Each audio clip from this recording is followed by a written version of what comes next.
How you guys doing today? It's Anthony Gangi. Welcome to another episode of Tier Talk. Guys, today we're going to talk about complacency. We're really going to dive deep into complacency, and then we're going to talk about how complacency can also roll into negligence. Now, granted, I was doing some research. A lot of people do equate complacency with negligence. In our world, I don't equate the two. And we'll explain that. I'm going to have Russ Hamilton on. He's my main guy when it comes to complacency. But we do have a lot we want to cover in a certain time frame. And what we're going to do is we're going to take our research and apply it directly to the profession. Now, before I bring in Russ, just want to let you guys know Inmate Manipulation Decoded is on the market. Link to this is in the description. It's available on Amazon. This book does very well. It does what it's supposed to do. If you guys are looking for some good training on inmate manipulation, this is the book that you want to have. It's based on experience. And then we also have How to Succeed in Corrections, Lessons Learned While Working in a Prison. Guys, this book has just got tons of advice. This book just, not just from me, but from other people in the profession. So get your hands on this. And I have another book coming out at the beginning of next year that's going to partner very well with these two. It's going to be about another close to 50 more tips. It's about another 32,000 words. And guys, we're really starting to come with a real good collection of tips and advice for those that want to succeed in corrections. And let's get Russ on. What's up, Russ? Hey there, Anthony. How's it going? Good. Okay, Russ, this is complacency. This is your topic. But before we go into it, you mind introducing yourself to our audience and tell us how Keepers of Chaos is going? So my name is Russ Hamilton. I am a former and retired corrections sergeant from California Department of Corrections and Rehabilitation. I also have some experience running a juvenile unit as a senior juvenile correctional officer. Currently, I work for a private company where we provide rehabilitation and reentry services for those that are involved in our local county jail here and in a local probation department. I'm the case manager out at the county jail part of it. And as far as Keepers of Chaos, that was founded for, corrections professionals, those that want to get more out of the profession, those that want to learn about the profession, those who want to, find good training and mentorship for the profession.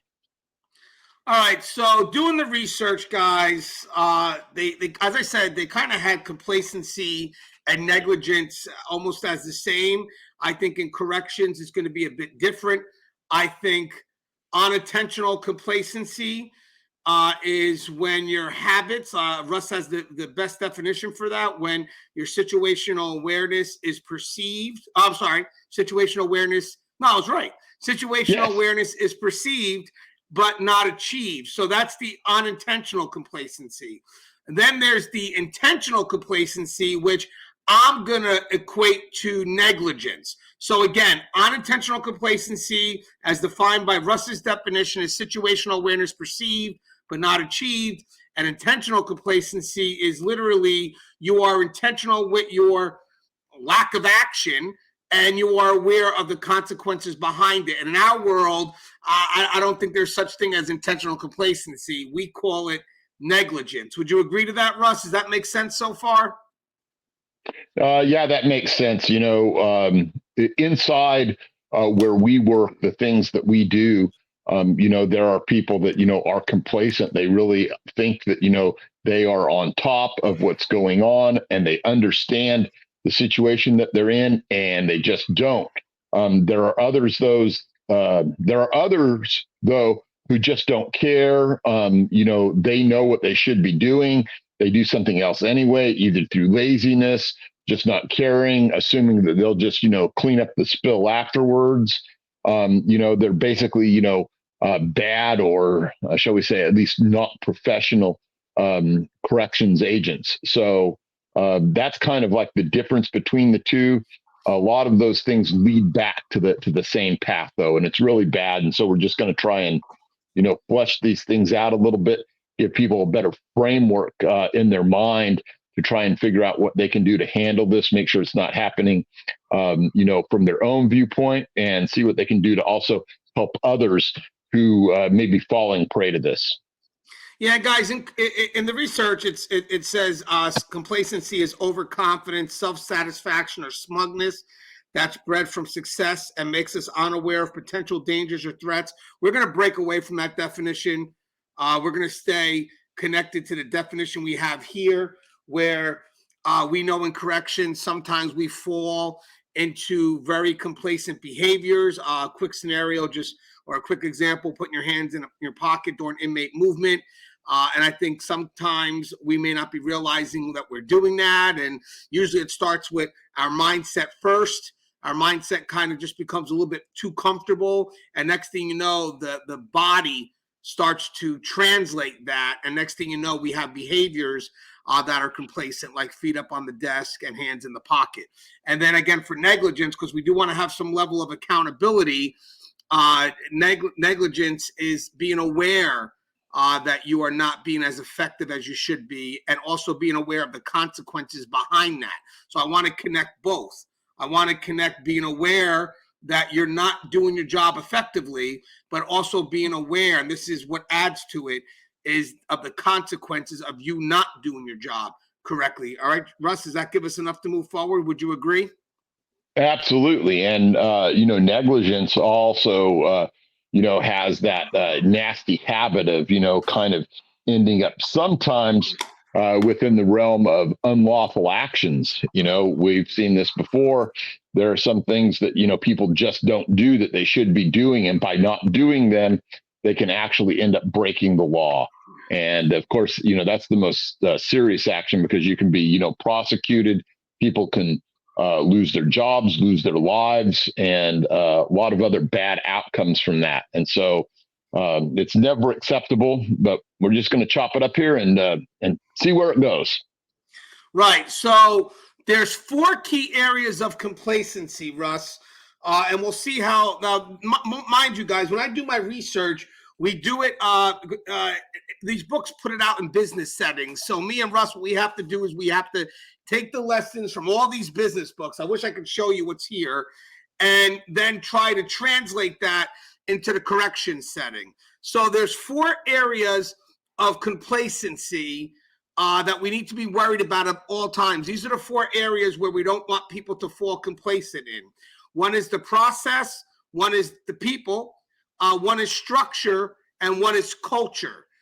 So Russ, let's start breaking some of this down. You want to start with process first? Yeah. So with process, as with I guess perhaps any business or profession, there's certain things that you do on a day-to-day basis. It's the process of fulfilling the things that have to occur in your shift. So there's a lot of things that takes up. It can be searches, it can be counts. It can be, going through a register and making sure that inmates are getting to certain places, as far as your daily, inmate movement sheet or whatever your particular facility calls it. And these are basically, if I were going to say it, these are the chores that we do on a day-to-day basis. And the problem with chores is they can become, in our mind, or the way that I like to put it, rather than the way some of these other businesses and stuff put it. This is where the complacency of routine comes in. This is where the complacency of the rote chores comes in, and it's easy to just assume that everything's going to be fine and that these chores don't really matter, when sometimes they can be the most important things that we actually do on a day-to-day basis. Yeah, and guys, process and structure kind of relate very close to each other. Like Russ said, structures are the individualized things that overall meet the processes that have to be done. So Russ mentioned searches, tours, stuff like that fall into the routine of safety and security. So these are the basics, the things that we don't want to fall back on, the things that we don't want to find ourselves being complacent in. Again, like Russ mentioned, in the routine, you're doing hundreds of tours. Maybe nothing happens in hundreds of tours, but you can't allow yourself to have that mindset that nothing will ever happen. You have to always treat each tour, and again, it's just an example, but I'm using tours, but as if it's unique in its own. The routine, like Russ mentioned, is where the complacency falls into. A lot of these researchers here show complacency, and they relate it to inactivity. And me and Russ have done discussions in the past where, and I actually have it in my upcoming book, that actually complacency could fall in just the routine. So whether the routine is active or whether it's inactive. We mentioned that, you could have a facility that, okay, not much happens here. And, you got the mindset that, well, nothing ever happens here. And you kind of fall into the routine of just the inactivity of the facility. And then you got the other side where it's extremely active. And then in your mind, oh, it's just another day. And each emergent situation, you'll become desensitized to.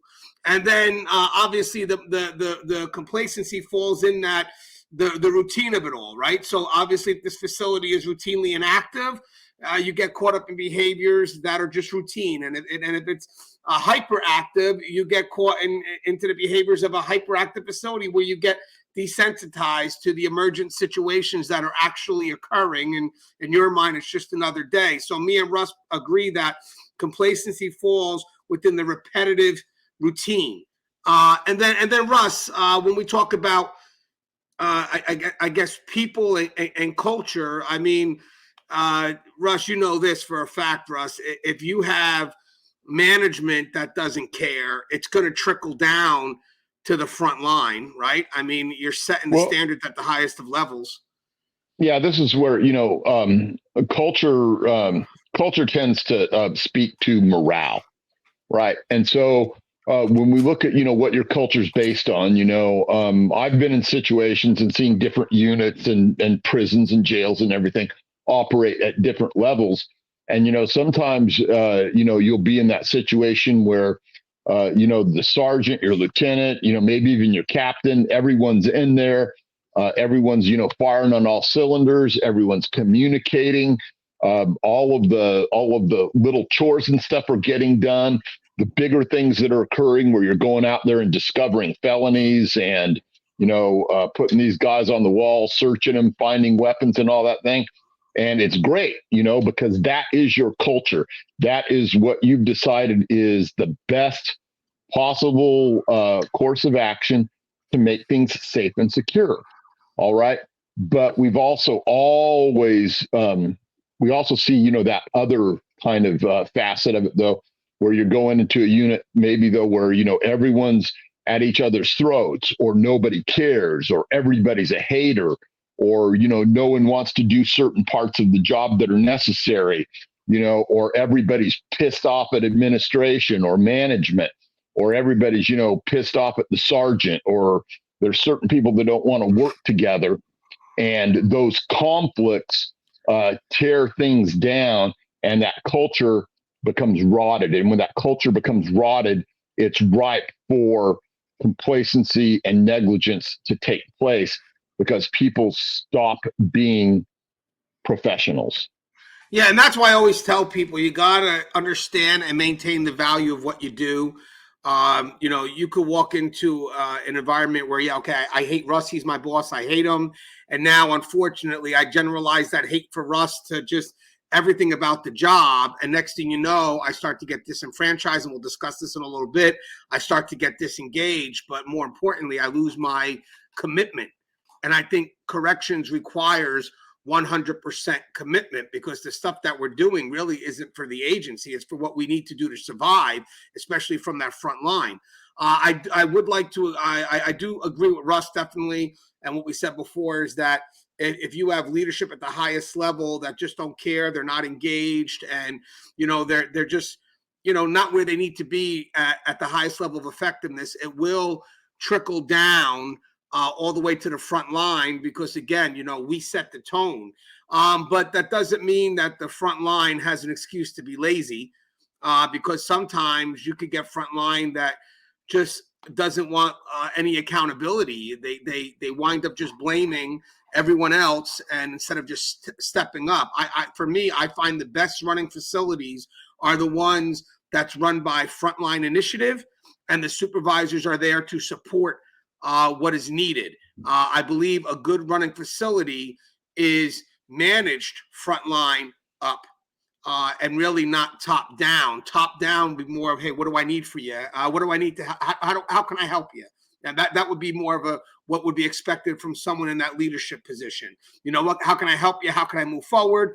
And then frontline just kind of runs the daily day. You know, basically frontline takes care of the how, and then management go ahead and expresses the what, and if need be, I'll explain the why, so we have a better understanding of what it is that we got to do.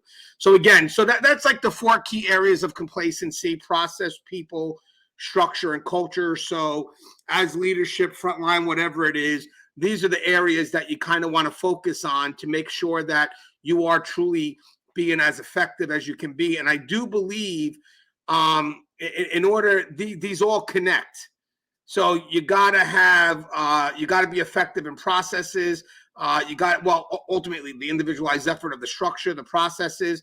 You got to be effective with your people, and you got to have a culture that allows you to be effective. So they all connect. We kind of touched on this prior. Now, mind you, we're going to talk about eventually in our world how complacency falls into negligence, but we mentioned briefly, just to go over it real quick again, the 3 types of complacency is complacency that's driven by success, complacency that's driven by inactivity, and complacency that's driven by lack of success. And that's more of the disenfranchised or disengaged. So Russ, real quick, obviously you've heard of complacency driven by success. Basically, hey, this worked yesterday, why won't it work today? And you wind up believing that the successes of yesterday will always remain successful. And then we get lost in patterns of success when it turns out that you're running dry and you haven't realized it, right? Would you agree with that, Russ? Absolutely. You know, this is one of the things that I've touched on in some of the prior stuff I've done, where I tend to call this, you know, the complacency of hindsight bias, right? You have an expectation in your mind and, you know, in your vision that you truly, you know, have this awareness about the situation that confronts you, or the situation in general. And you just don't. But you've been driven by your successes to this point that it makes you think that you do. It's kind of like that thing, you know, you're there watching the Sunday game, you know, and you're like, oh man, it'd be great if if they, you know, called a fake punt right now. And sure enough, man, they call it, and the guy ends up, you know, galloping down and, you know, scores a touchdown, and that's the last few seconds of the game, and that was great, right? And so you have this. You not only have this with regards to that, hindsight bias, believing that you knew what was going to happen, but then it goes over into the confirmation bias, where you say, "Yeah, I knew that," you know. Whereas if they didn't do that and the person was penalized, somehow magically you knew that too. And that's not the case. It was just the way things unfolded. And so we have this complacency driven by success, where we're not paying attention in the way that we should, because our past successes have not taught us what our shortcomings are. And if we aren't aware of what those shortcomings are, we're back to my original saying, my original thesis, you know, about what complacency is. Complacency is situational awareness perceived, but not achieved. And so that's where we tend to walk outside the boundaries, you know, and just because you're really good at what you do doesn't mean that you're not being complacent. Yeah, guys, in corrections, you're going to get a lot of small victories. Inmates kind of like doing the red herrings because they figure we'll get lost in a small victory, that we won't wind up looking for anything bigger. You know, the searches where you find something small and you end the search, and it's like, well, maybe you were meant to find that. You know, I mean, that was pretty easy. And then we wind up getting caught with those simple successes, and we truly do believe we're being effective when we're not. You know, we're just kind of caught up there, and we're also building, which makes it worse, a level of comfortability within that little minimal successes. And here's the sad thing about this all too, is that when we start doing this every day, this starts to be perceived as our highest level of effectiveness. So here we are, we think that we're successful, and we're still operating out of the basement. You know, we're not even on the first floor of a of a skyscraper, where literally our effectiveness is all the way down here, but we don't know any better. And that's where I feel it's not negligent. It's just, this is all you've been successful. And at this point, this is how you define success, yet it's very minimal, but you don't know that. To you, this is where you're the most effective. And unfortunately, you're not where you need to be. And we're kind of talking about this now because I think right now we have lost a lot of senior staff. They have left. There's not a lot of good people to model from. And unfortunately, I know from my experience what a successful facility looks like, at least from my perspective. And nationally, I think a lot of us are running at a lot lower level of effectiveness. But the scary thing is, some of us actually believe we are successful. And my biggest concern is when management, the people that are in charge of the resources, believes that we are successful and we're not. And then that starts to travel down. And next thing you know, we are really falling behind, yet we don't know it. We don't know it. And we're just falling backwards into a pattern where we are being ineffective. And eventually it just winds up through time really being a concern. And guys, I know that this is happening.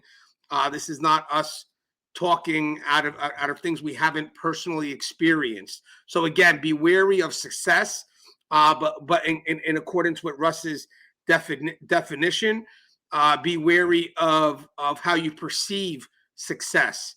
Success, really, to be honest with you, in corrections, I don't know if it's 100% subjective. I think there is something that you have to meet. And when we're all defining success as something different in accordance to how you provide a safe and secure facility, we all need to sit down and say, hey, why are we all not on the same page of what success is for this facility to be as effective as it needs to be? We kind of touched on this real quick, but this is definitely where Russ truly has his model of complacency, kind of in the heart of complacency driven by inactivity. So the efforts right now is we're going to evolve that definition, but let's go back to the basic of that definition, Russ, the complacency driven by inactivity. Let's talk about how this occurs. Okay, so this is really driven by two things. Back to kind of where we talked about the complacency of routine. All right, that's part of it. But then there's also a certain element of that's what I call the complacency of denial. Right, that's where we're just like, hey, everything is running good, and there's not a lot of danger out there, and things are okay, right? And things couldn't be further from the truth. Just because you don't see a great deal of activity out there does not mean that you don't have, active gang members, in your area there. Maybe they're just laying low because business is good right now. What happens when business is suddenly bad? These predators, they're really good at fooling us, when we start talking about, okay, so nothing's going on right now, and I'm denying the fact that there is. And part of the reason that I'm denying the fact that there is it makes it easier for me, right? I can afford to be lazy. Do I need to get out there and be busting my ass every single day looking for stuff? Well, there's nothing out there to find, right? Or is there? And I think that that's where, we have to be able to understand that the level of the number of crimes that are happening on your yard are probably many, many times higher than you estimate that there are. I've had people I've come back to yards that have been inactive for a while and had people tell me, yeah, there's nothing going on here. And, they got lulled into that sense and they stopped their searches, and the next thing, we're finding, escape paraphernalia, we're finding weapons, we're finding large amounts of drugs, large amounts of phones. Well, what's really going on here? And it's that, one particular gang took over and they're running all of the dope on the yard, and they're tamping down on the number of incidents, violent ones, and everyone just, accepts that every now and then some people are getting run off the yard, and that's okay because they're just probably PC child molesters, right? Or are they people that didn't pay their gambling debt? Are they people that didn't pay their drug debt? And then the next thing you know, you end up with a murder on your yard because somebody didn't pay their gambling debt or their drug debt.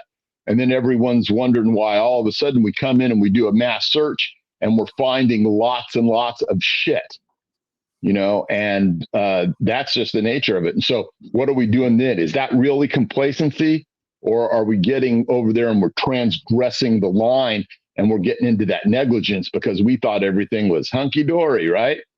Right.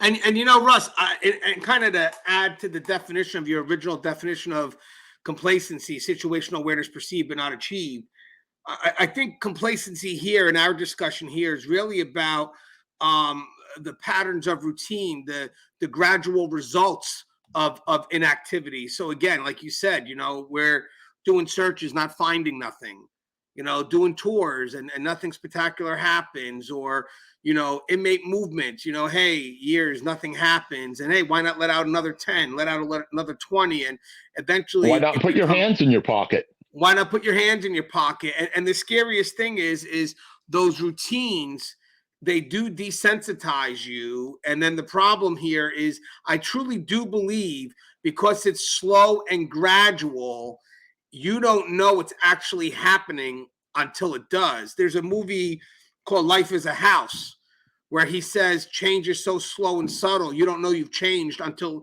you're there.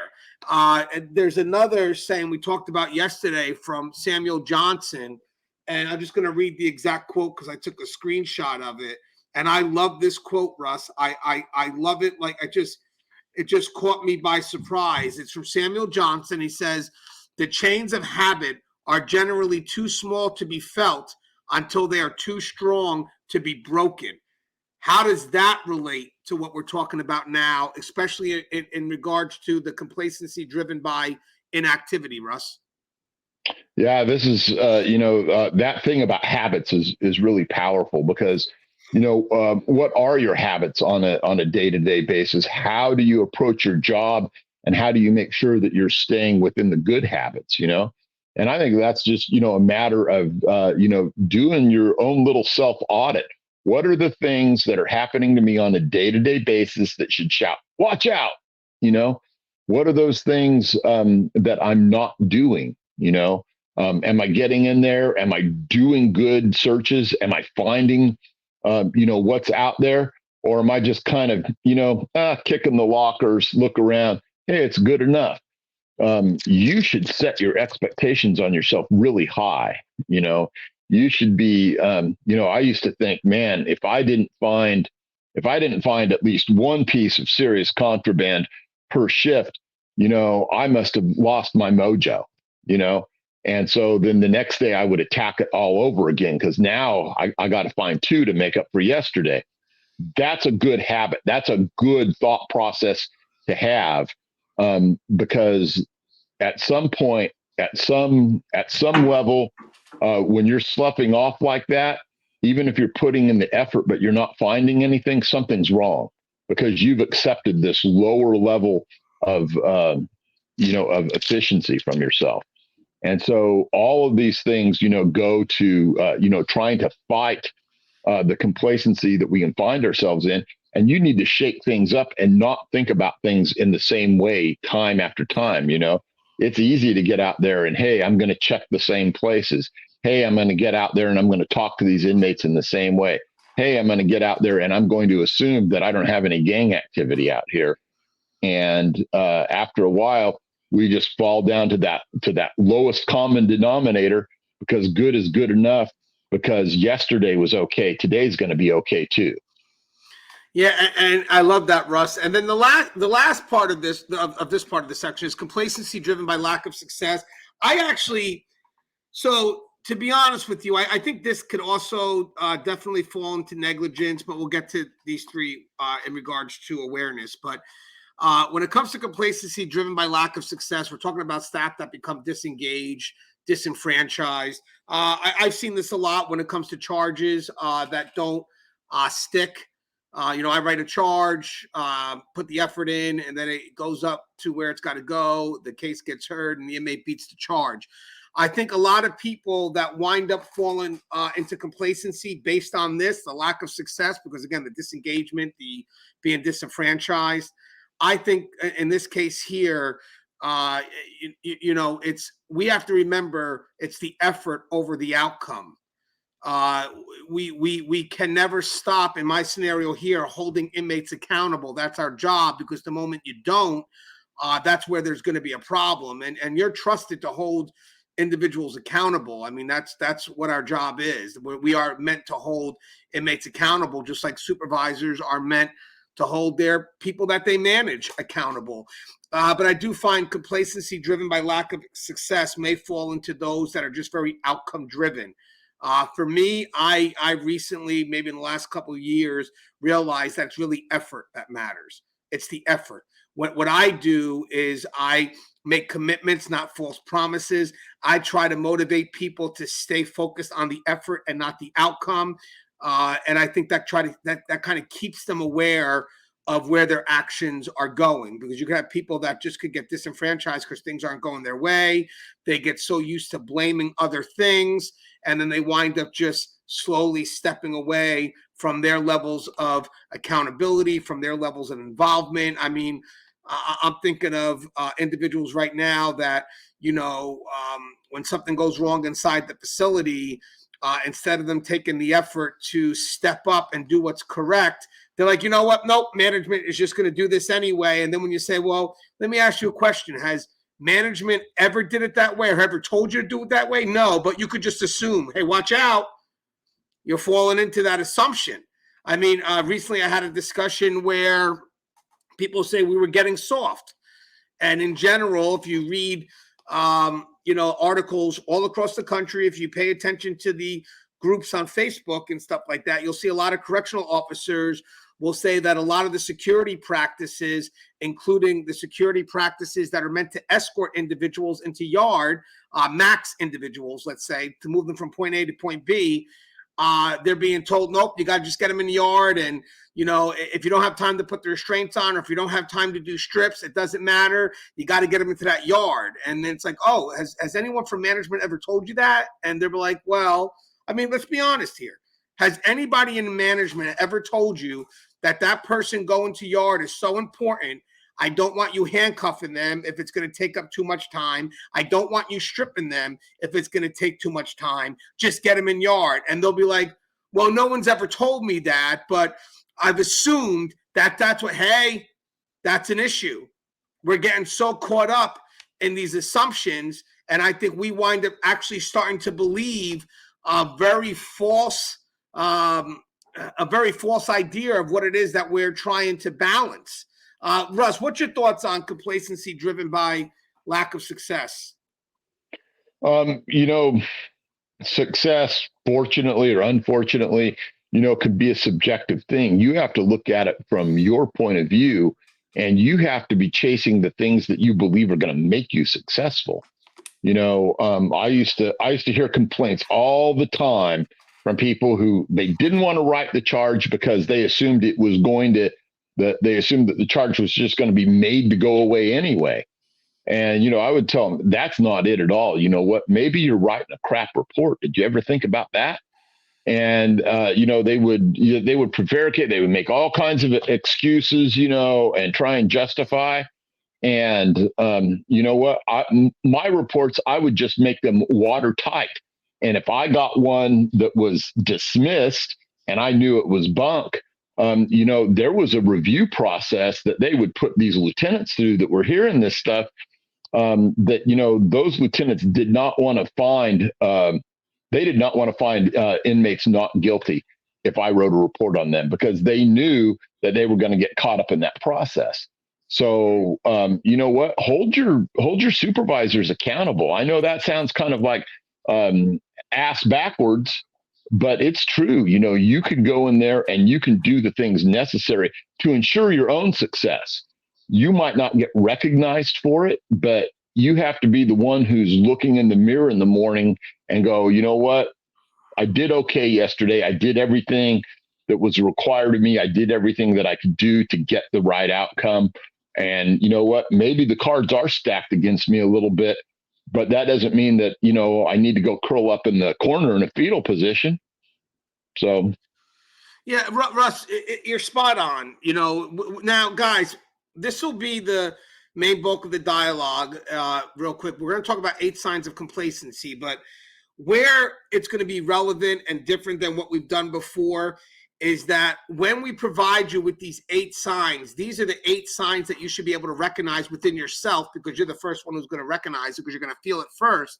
And this, to me, is when you start falling into negligence, because now so once we start telling you that these are the things that you may go through, because these are signs to look at from yourself, then you got to wake yourself up. There's no excuse. There's no excuse, because as I said, you can't play the blame game. Guys, everything here in corrections requires 100% commitment.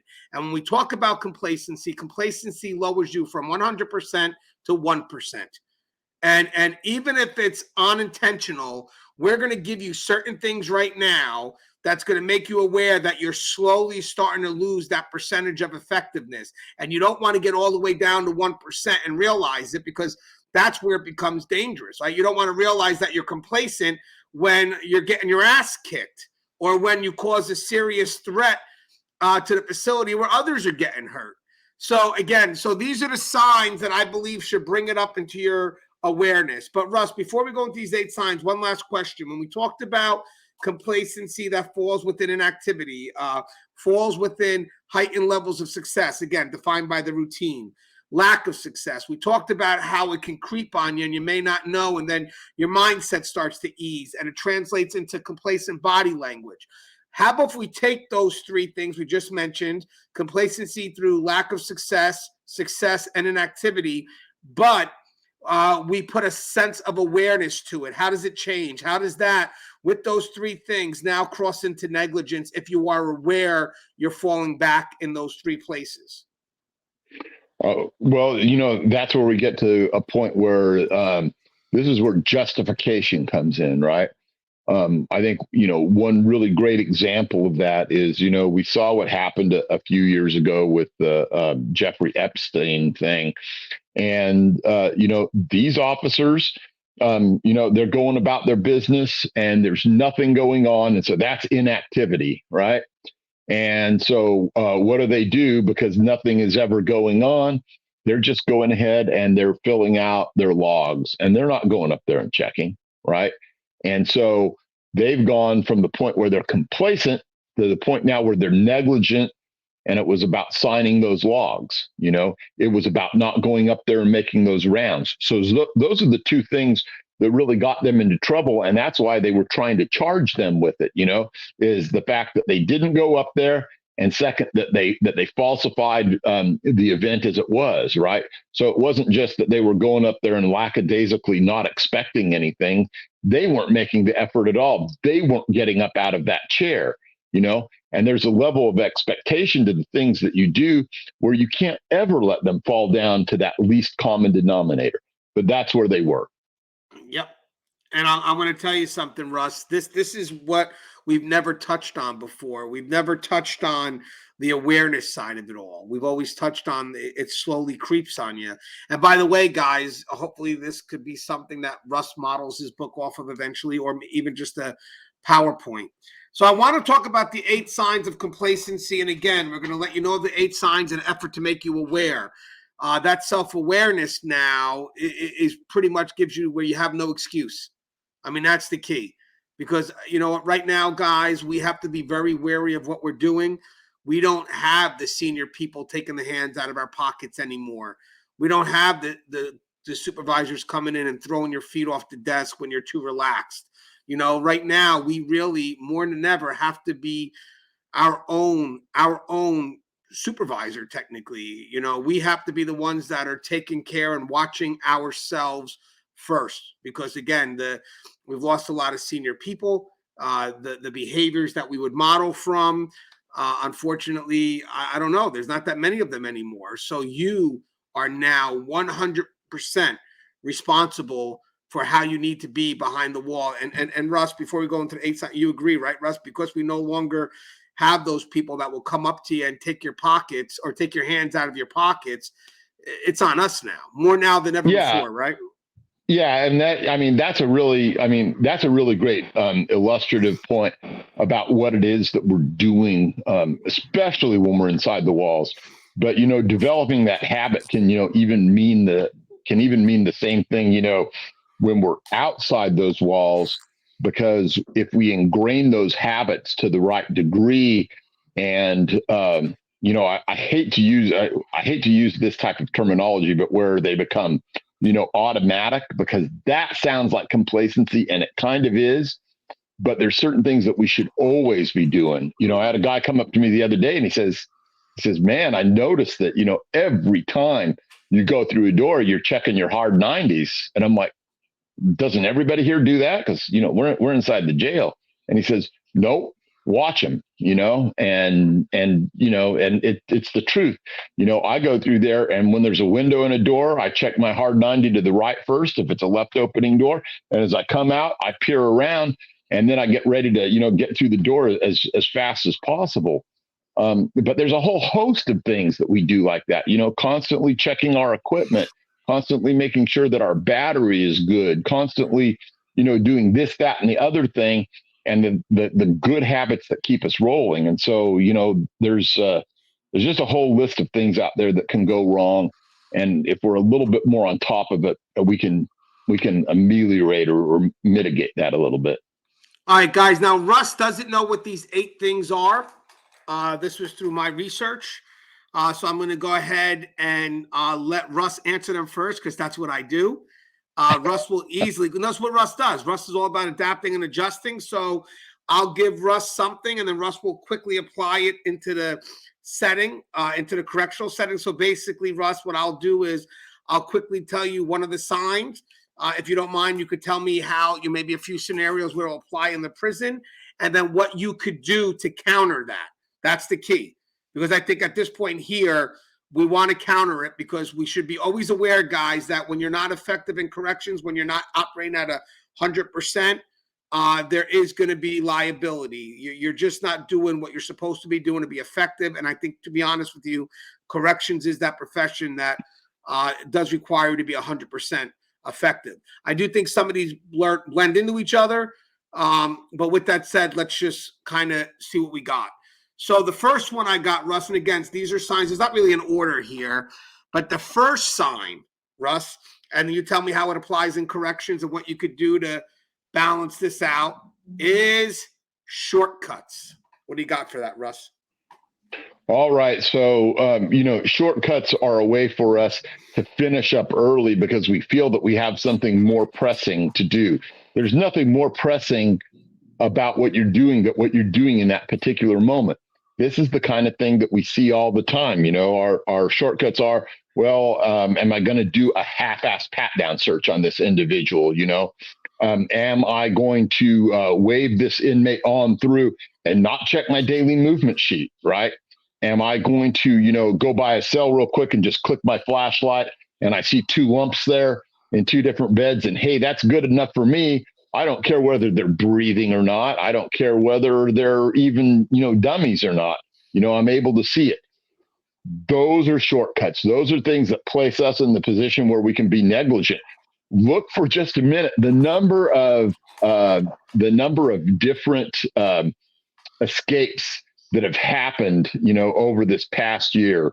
Look at the one that happened in Texas, where that guy slaughtered a family of 5 out there.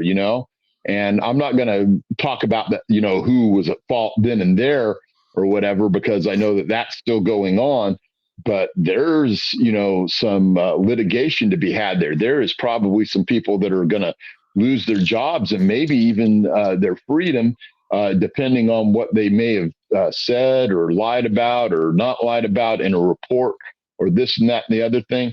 So shortcuts are, no good all of the time. We need to make sure that we ensure safety and security, and shortcuts be damned.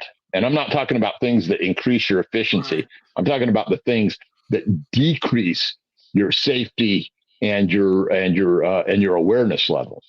Yeah, and it's not always about convenience. Shortcuts, obviously, policy and procedures are put in place because they are the lifeblood of the facility. They're the successes and the failures. When you start taking shortcuts, and it's funny because this is where I said success could be subjective. Oh, guess what? If I run out 30, I can get done with mess quicker. That's a success. And then we get stuck on it because nothing's happening. And all of a sudden, 30 becomes 35, becomes 40. And next thing you know, we lose control of the prison. Shortcuts at first may have I don't know, a subjective immediate win, usually based on like what Russ said, less time, maybe more convenient. It's easier. Some people may see it as being more efficient. But to be honest with you guys, that temporary win, it's not going to hold out. And eventually what's going to happen is that temporary win is going to lead to a serious loss. Because, and here's the sad thing, Russ, I got to ask you one more thing. Shortcuts connected to the basics. Because here's the problem with that. You don't know the basics are not being done until something happens. And I'm telling you guys the truth. When you're in management and something happens that relates to the basics, whether it's a simple tour or a simple search, things that should be done at a very basic level, there's always that safe assumption that it's being done at a high level of effectiveness. And the moment you find out that it wasn't being done is usually because something has happened. So, Russ, real quick, shortcuts connected to the basics. That's a problem, correct? 100%? Oh, absolutely. That's the reason that we do all these sometimes seemingly inane little things. You know what? Almost every policy and procedure that we've got could just, there could be a header at the top of it. Somebody fucked up before, over the title of that, right? And so now here you are again, and you're interjecting your shortcut into the policy and procedure, and you may not even realize that what you're doing was how that person screwed up before. There's all these things that we've done. Let escapes happen. Let inmates get a hold of knives and weapons and phones. Accidentally set off a riot or whatever it is. Somebody has fucked up before, and now you're about ready to fuck it up again.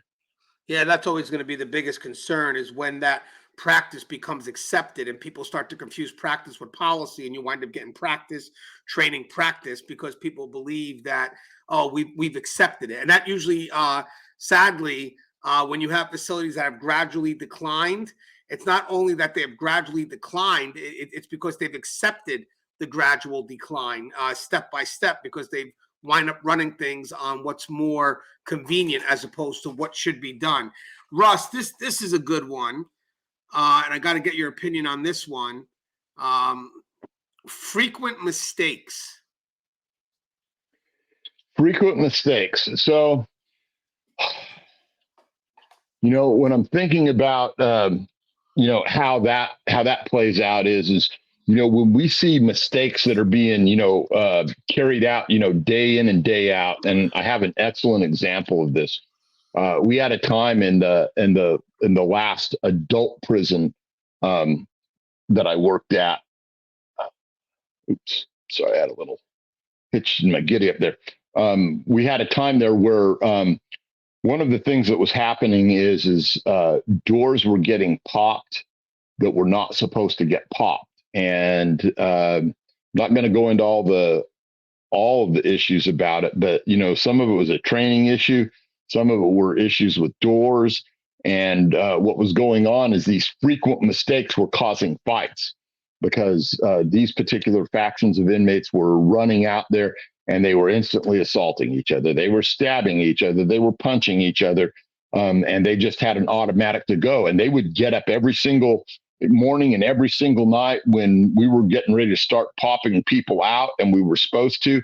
And they would start rattling the doors and hoping against hope that theirs would accidentally get popped and they'd be able to go out there and cause some chaos, And so that's one thing that, we had to put the kibosh. We had to slow things down. We had to find out what was going on with our locks.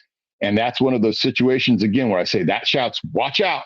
right? And we have to be aware of that. When you look at, all the headlines that happen across the country, what's that big frequent mistake that we see all the time? Oh, some lifer, they accidentally paroled him, they accidentally, sent him out the door. Some other, facility didn't know that, he was a lifer, and they went ahead and took the hold off of him and he was gone. And these mistakes, when they start adding up, some of them might seem little, but you know what? Eventually, it leads to something big every single time. So when these mistakes are happening all the time, there is a bigger chance that you're going to have some security risk or breach happen that you weren't ready for. And that's when you should start, hey, you know what?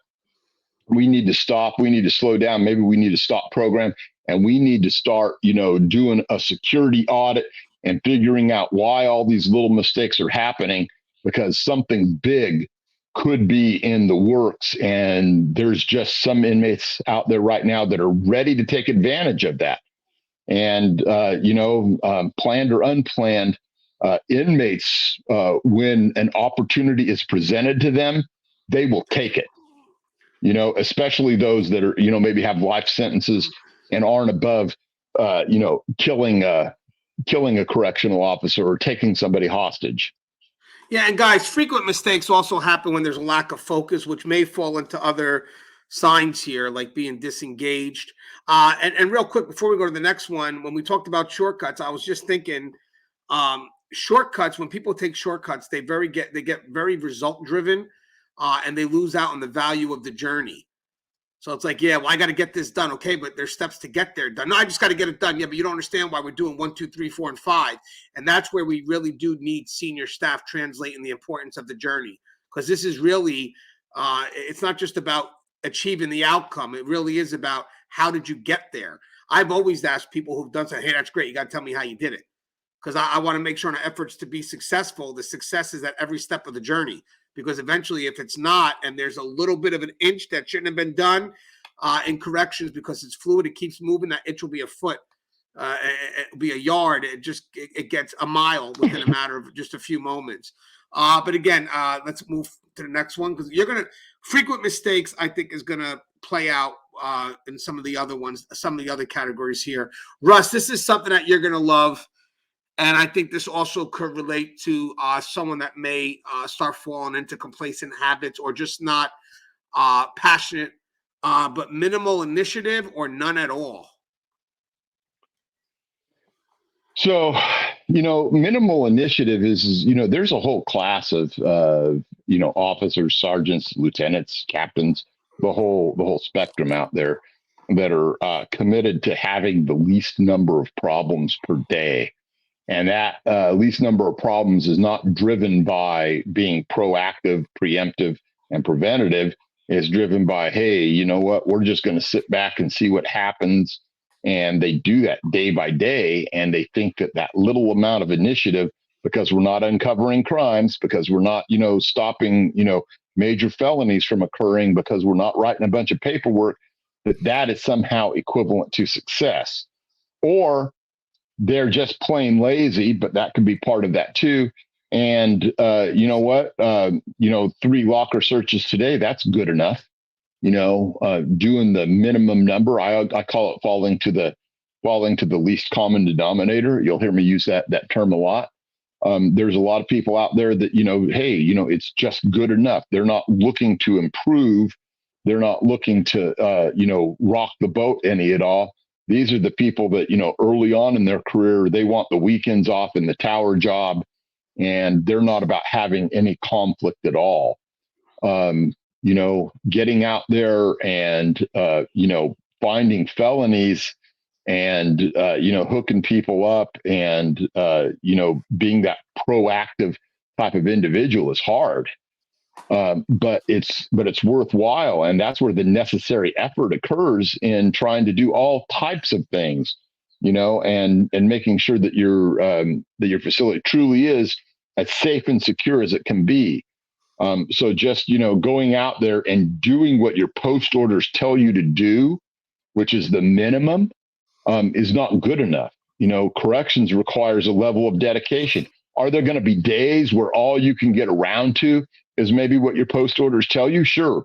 Are there going to be days where you're too tired because of, being driven too hard by the system, where you may have to, take a little bit back?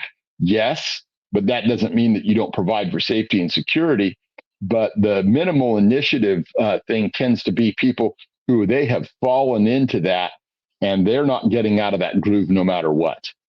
So yeah, you know what, Russ, you're spot on. I think for me, it also relates to energy. When you're a rookie, you're coming in, you're loaded with energy, you're chasing after everything. Everything's an opportunity to learn and grow. And then some people maintain that energy throughout their career. I'd like to think I was one of them. If you ask people around me, they'll probably say the same thing because I'm very fast moving. I chase down to solve problems. I'm not afraid of conflict.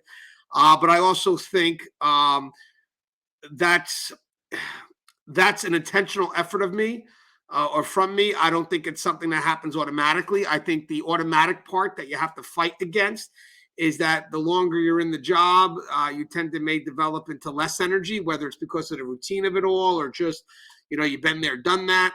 And you kind of lose out on the initiative. And I think I would just tell people, you got to maintain it. That's an intentional effort. Chase after everything. It's not about, again, going right back to the outcome. It's not about the end result of unsuccessful routine, whatever it is. It's more about being intentional with your efforts. I think in corrections, we want to lean towards people that are making initiative because that, to me, leans more towards the proactive side, the preventive side, as opposed to being reactionary. But again, Russ, I really like to agree with your thought as well, of course, 100%. But if I can add, I think here, and I got to ask you then if you can complement my thought, if you don't mind, is, I do feel rookies should be more energized. If I have a rookie coming in, not taking initiative, I already know that person is probably not going to make it well in this career. Right at the very beginning, you got your feet up day one. Yeah, you're not going to, you should be hungry, thirsty. And now the question is, how do you maintain that, Russ, as you continue through your career? So you like Russ was still doing searches on his last day.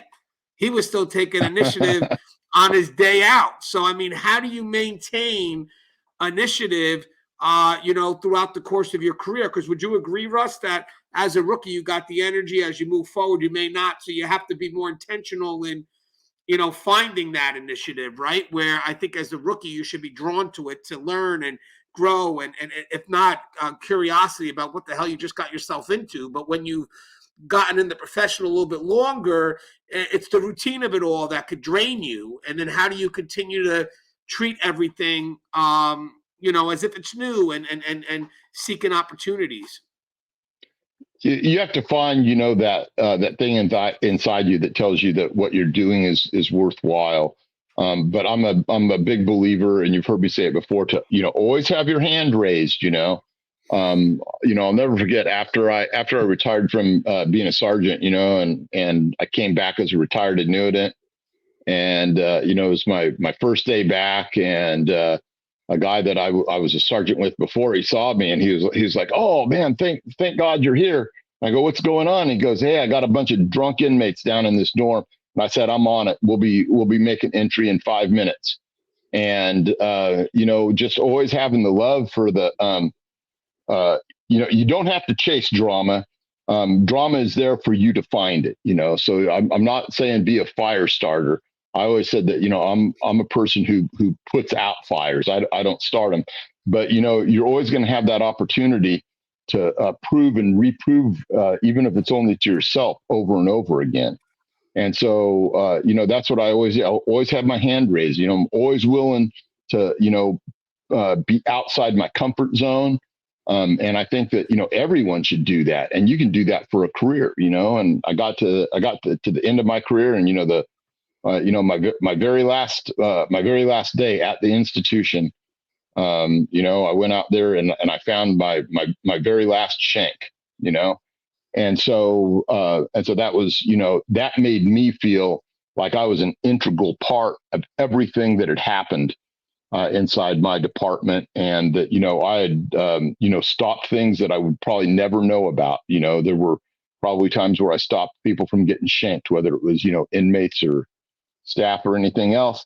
And so, a lot of people only focus on the negative, but, focus on that positive, and I enjoyed it. The hunt for the weapons, the hunt for the drugs, the hunt for the illegal cell phones, the hunt for intelligence on gang members, and working to validate people and do things like that. It's an interesting job. There's a lot of people out there, and I don't understand their mindset. They think it's just rote. They think it's about, we feed breakfast, we do 3 locker searches, we feed lunch, or we allow them to have their box lunch, and then sometime later in the afternoon we go home. And that was never the way I approached it. There was always something happening that I could insert myself into, and it made it worthwhile. And I was able to use, my brain and everything else. Whereas some people, to them, it was just, the same day after day after day. But I never found it that way, and I would never let myself approach it that way. And guys, as we go over these tips, I took a little note that once we start telling you these are the tips that make you more aware so you can fight off complacency. And at this point here, if you're not doing it, it's geared towards the negligence side, because you know now to recognize these signs in you. And hopefully you're watching this whole entire video. But mind you, if you're still not doing your job effectively, you are now fully responsible for the outcome. So remember that. You will be fully responsible for the outcome. Because what made me think about this is the next one, Russ. We have a few more left, then we're done.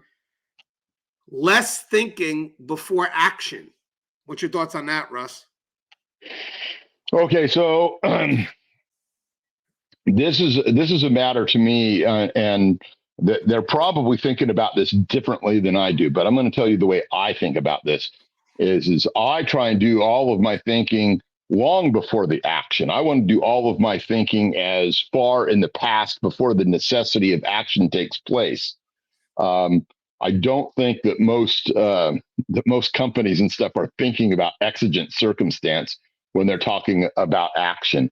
What I like to think about in action is I like to think about what it means to pre-plan. We don't go out there and just go, oh, willy-nilly, we've got a riot. No, we know who's supposed to respond. We know where all of our points are that we have to, lock the unit down at. We know where all of our armaments are, so we can go get our 40s and our Mark 46s and our chem grenades and our extra vests and everything like that. And so that's the thinking part of it beforehand. We want to be on automatic pilot. I don't mean that in the complacent sense, for as long as we can before we start having to make actual decisions in our logistics chain as we get to what we're doing with an incident. And by that, I mean, is everything should be happening automatically. People should be coming from the other yard to back us up. Someone should be going and getting, maybe we used to have like a dolly full of handcuffs that we would bring to the yard. We would start dispensing gas, and we'd start getting ready to make our skirmish line, so we could go down there and start shooting our block guns and get everyone down. And that was kind of like all automatic. At some point, somebody has to start calling the shots.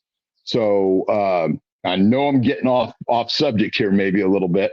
But what you want to do is you want to be able to think through on those. You don't just want to be, running around and not being effective in what you're doing. So I think that there's, some people out there, they're not properly trained. The training they didn't bother to apply it. And so when the shit does hit the fan, they're lost as to what they should do.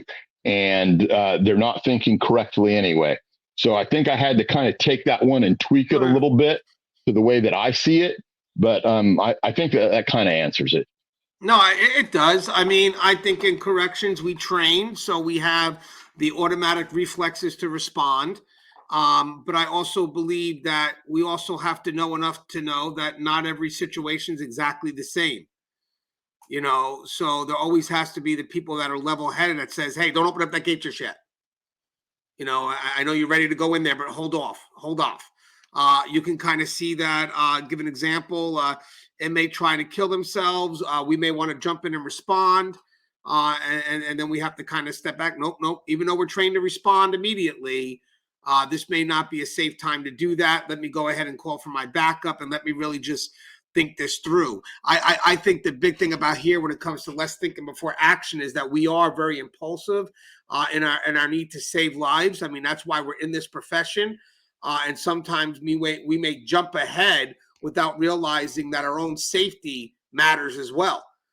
So I think that's a big thing about that, where we just kind of get so pushed forward because we want to commit to the action, what we're born and bred to do, that we assume that we'll be safe in doing that until you're not.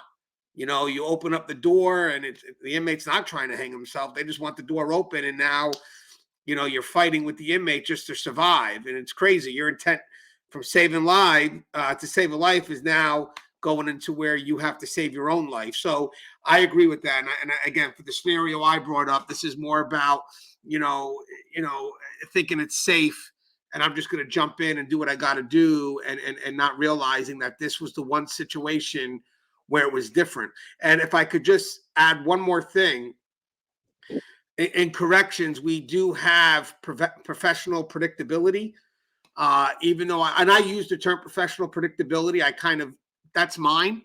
I don't think you're going to find that anywhere, or who knows, but at least you're not going to find it in this sense. I definitely have it in one of my books coming out, where I do expect the inmates to understand with me the professional role I play, the predictability of that I am the person that's going to keep the unit safe, or whatever my job is in my professional role. But I want people to also realize that sometimes that professional predictability is a script that the inmates have memorized. So you got to always be wary that they know your script line for line. And sometimes if you just jump in based on what the script says, it could be detrimental. So you have to be always able to understand truly the situation you're facing and act accordingly. Move on to the next thought, Russ. Do you have anything you want to say and comment to that, or because I thought that No, was? I think that's a good point. Is there are sometimes where inmates know and can expect exactly what our reaction is going to be, and in a lot of situations, there's just simply no way to help that because they've seen it over and over again, and they're we can only be unpredictable in some facets of what we do, like maybe counts or something like that. We don't always start them at the same time or start in the same place. But they know that when the alarm goes off, there's going to be people responding through this door, that door, and so that's one of the things that we have to accept. Is that there's a level of predictability sometimes, and it's not optimal, but sometimes there's nothing we can do about that. Yeah, and guys, believe it or not, some of the predictability we're dependent on because that's what keeps it a safe and secured facility. All right, some of these things will blend in, but we're coming down to the last four. So we can kind of speed through some of these because we have touched on them, but maybe we could just provide a perspective where this is the foundational word. So let's do this one. We kind of this may relate to initiatives, but maybe there's a different perspective here. You'll have Russ, but it says disinterest in other opportunities or promotions. I think for me, opportunities equate to growth. Not everybody seeks promotion, but I do believe we all should seek opportunities to grow out of our comfort zone. It doesn't mean that we have to seek the next position, but Russ said it before, I've said it before. It doesn't mean you could always volunteer yourself to try something new within the position you're in. But Russ, what's your thoughts on disinterest in other opportunities or promotions? Yeah, this is for people that are caught in kind of just the same old, it's the same grind that they call it, where they get up at the same time and they go to work and they're not interested in doing anything out of their normal little area, and that's one thing that you don't have to worry about with corrections, if you don't want to, is that there's always some little side hustle you can get involved in. Maybe you can get involved in doing the recruiting thing or doing transports sometimes, or the honor guard or investigations. or the CERT team thing, and all of those things. And you should avail yourself of the training opportunities that you can have, and you should never stop growing. I volunteered, early on in my career to, start going to, Cal Gang Task Force and learn some things there and try and bring it back and try to be better at, validating gang members and helping out the squad. And you know what, there's, and I've had people, say, "Oh, you got too lost in your career." And yeah, you know what? Maybe I did to a degree, but in the end, I had a good outlook at the end. I have a few psychological features that have maybe been tweaked, a little bit, and a few little problems here and there. But overall, I felt like I had a great career. So, I think that you need to take your career directed in the way you want and always be finding ways to feed into being productive. And by productive, I always mean making the area that you're in more safe and more secure. Yeah, if I could just mention on the extremes, we talked about activity-driven facilities, and what I mean by activity-driven facilities, more of like code after code, and then those facilities that are more slower pace. For me, as a rookie, I believe that because I have the energy coming in, I may not want to be at a slower pace facility. I may want to be at a faster pace facility because, again, I have the energy. I'm curious. I want to learn what this job's about. And, again, to maintain that throughout your career can be tough. I know I've worked at 5 different state prisons in the course of my career so far. I could have more again. I don't know, but I've worked at 5. I've worked at, for 7 months briefly, I worked at a slower facility because it was a successful facility. It did what it was supposed to do. It was more program oriented, and it was successful. It wasn't a facility that was meant to be ran by codes. It's a facility that does what it's supposed to do. But, most of my time has been in a very code-driven facility. And, I love it. I look for it as opportunities to grow. And I think there's 2 types of individuals when they walk into a unit, especially where I'm at now. I have a lot of inmates in what they call restorative housing, which is the jail within the jail. And you'll have 2 type of officers or 2 type of staff walking in. One will say, and they kind of say that, maybe the same thing, but one will say, "Man, what the hell did I just get myself into?" Because, the facility's active and they got to keep moving around.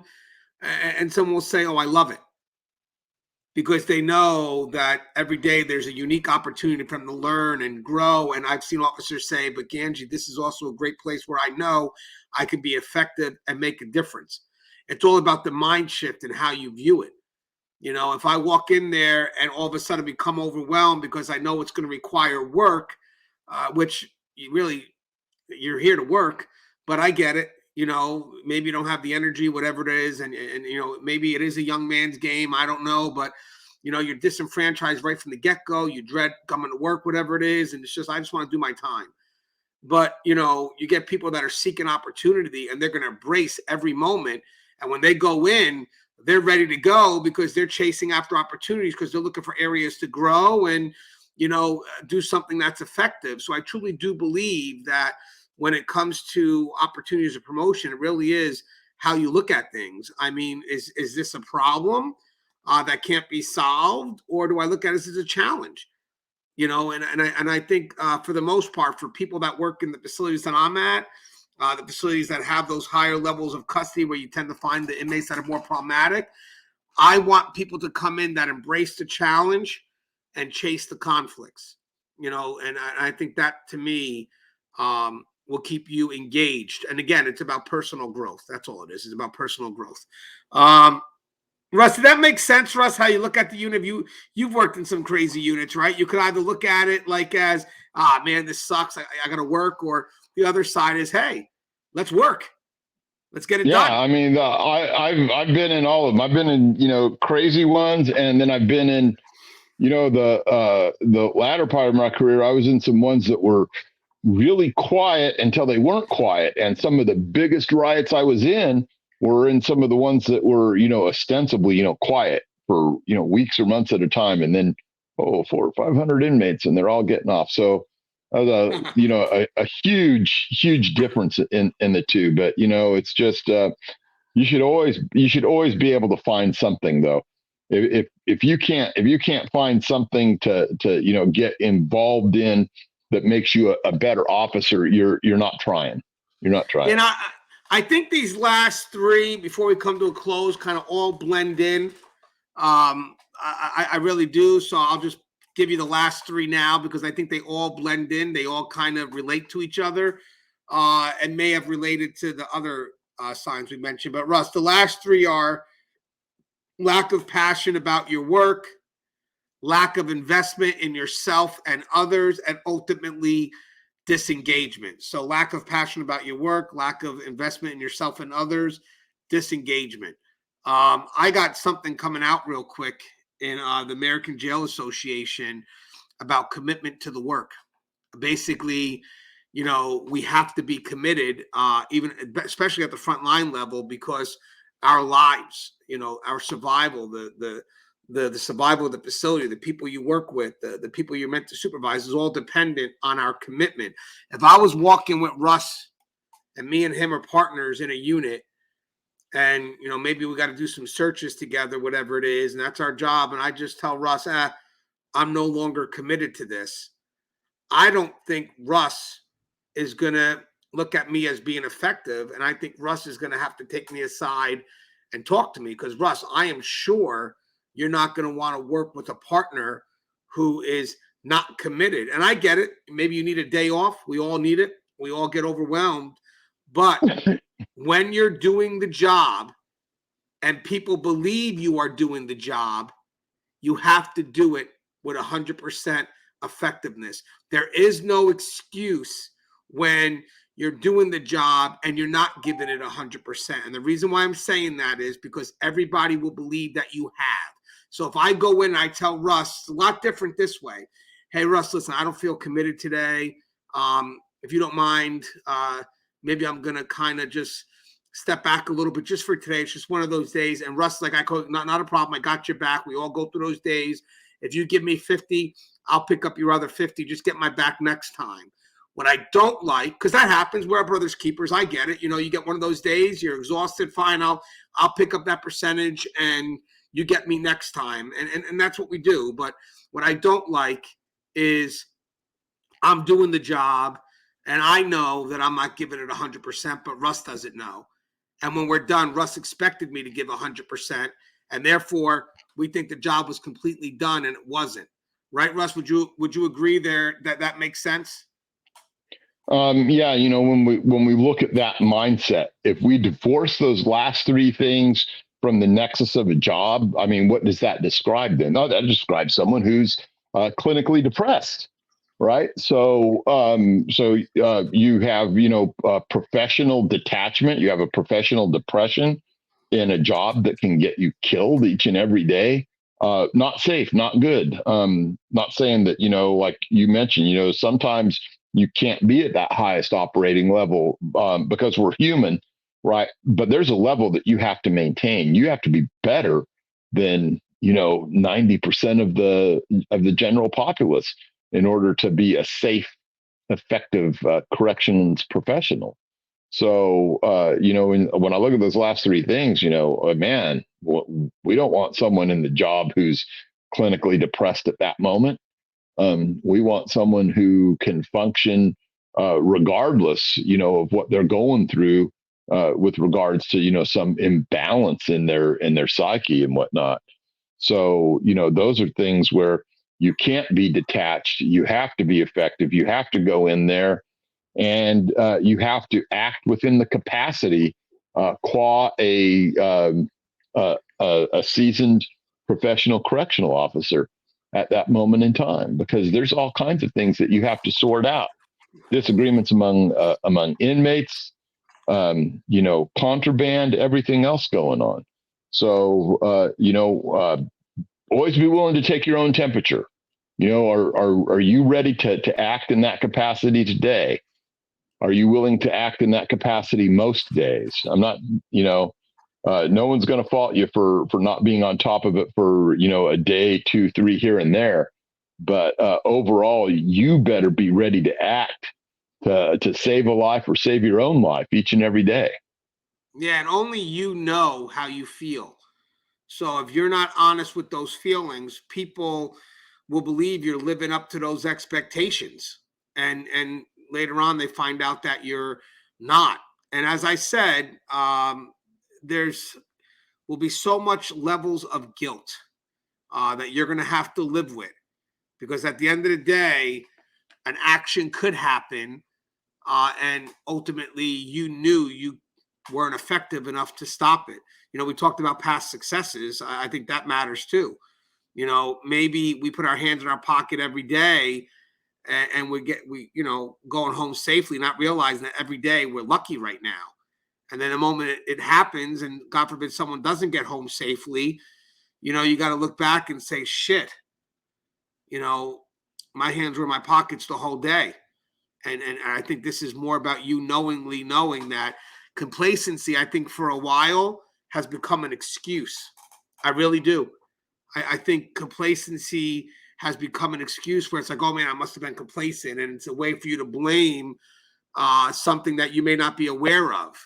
Well, now we're giving you a way to take a level of responsibility over it by knowing that these are the signs that can make you fall into complacency. So now you know, and now you're not complacent anymore. You're negligent. And at that point, the only person you can blame is yourself. So I think this dialogue really is transitioning from the blame game of complacency is something that we may not be able to control because we're not aware of it, to no, these are the signs to look for. And now you're made aware. So if you're not doing these signs, you're outright negligent. And whatever the outcome is, you can't blame anybody else but yourself. You are responsible for that outcome. Russ, what's your closing thoughts on this dialogue? This was a very good dialogue, Russ, which I figured gives us a very good template to explore, create maybe even a webinar or something on. But this really does touch on complacency like we've never done before in the past. Yeah, I'm getting ready to, hopefully everything else gets ironed out to, start attacking some of this stuff and come up with, even more and new ways and rework some of the stuff that I've done with regards to complacency in the past. It always requires, though, of yourself to make the assumption that maybe you're not as prepared as you think you are. Maybe you're not as ready. Maybe the situation is something that you don't understand. It was easy for me at times to go out and look at a yard and read body language, and most of the time I was very successful at it. I could dial things in really quickly, and but it was possible for me to become a victim of my own success as well. And so I had to step back and say, what are the things that I could be missing, and there is a perniciousness about complacency and or negligence that just takes over because of your inability to actually recognize it. You hear all the time people will throw the complacency word out there. Oh, well, what happened? Oh, they just got too complacent. But then there's no examination of what that really entails afterwards. Why? Oh, well, they were just complacent. And no one really, for the most part, in my experience, tried to define it, tried to understand the nature of it, and tried to get at the root of it, at least as much as I have. I feel, and actually, address it in a meaningful manner. And so these situations that do, shout watch out to us are what we want to start trying to focus on, and understanding the way that the mental aspect impacts you is really important, because a lot of times, that type of thinking, it's just kind of nebulous, it's abstract. And then when we take and talk about it and we start running into bullet points and start talking about how it actually works, we can make that concrete. And if we can make it concrete so that you can understand it, then you can deal with it. Yeah, I love that, Russ. I think my closing thoughts was that I think in the past, complacency was, or the discussions on complacency were very excuse driven. You know, it became an excuse we accepted. And I think now the dialogue is shifting more towards responsibility over it, you know, because there's just too much of a consequence if we don't take responsibility over the behaviors that could make us fall into being complacent. And I love what you said. Oh, that person's just being complacent, or they're just being complacent. Well, how do you put the word just before something that has such heavy of a consequence?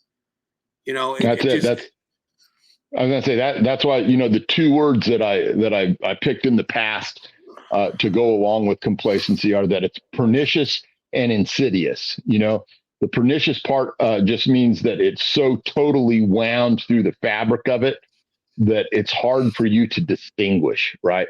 And the insidious part just means, you know, that it's evil, but in a way that you really can't, you know, recognize.